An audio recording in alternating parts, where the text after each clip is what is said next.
বাচ্চাদেরও হয়। আপনারা কি জানেন যে বাচ্চাদের ডায়াবেটিস আর বড়দের ডায়াবেটিস সম্পূর্ণরূপে আলাদা, এবং সম্পূর্ণরূপে আলাদা হওয়ার জন্য এদের চিকিৎসাও সম্পূর্ণরূপে আলাদা। নমস্কার, আমি doctor Sayan Banerjee, paediatric endocrinologist, Bhagirathi Neotia new টাউনের সাথে যুক্ত। পিডিয়াট্রিক এন্ডোক্রাইনোলজিস্ট অর্থাৎ বাচ্চাদের হরমোনজনিত সমস্যার ডাক্তারবাবু। চলুন আজকে আমরা বাচ্চাদের ডায়াবেটিস সম্বন্ধে বিস্তারিতভাবে জানি। তো ডায়াবেটিস দুই প্রকার মুখ্যভাবে।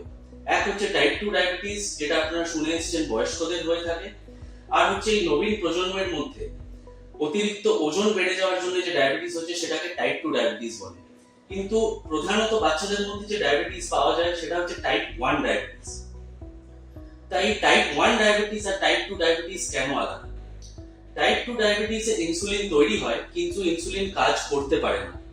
কিন্তু টাইপ 1 ডায়াবেটিস যেটা বাচ্চাদের প্রধানত হয় তাতে ইনসুলিন তৈরিই হয় না।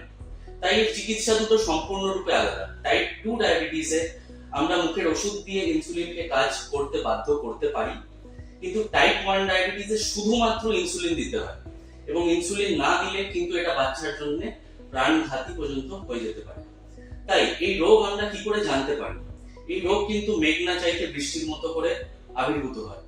এই রোগে বারবার পেচ্ছাপের সমস্যা দেখা দেয় হঠাৎ করে, বাচ্চার তেজটা প্রচন্ড বেড়ে যায়, বারবার খিদে পায় এবং ওজন কমে যেতে শুরু করে, এবং বাচ্চা খুব তাড়াতাড়ি ক্লান্ত হয়ে যেতে থাকে। এরকম যদি কোনো সময় সমস্যা দেখা দেয় তাহলে খুব তাড়াতাড়ি ওর সুগার চেক করুন, এবং যদি সুগার বেশি থাকে তাহলে আপনার নিকটবর্তী ডাক্তারের কাছে গিয়ে এর চিকিৎসা খুব শীঘ্রই শুরু করুন।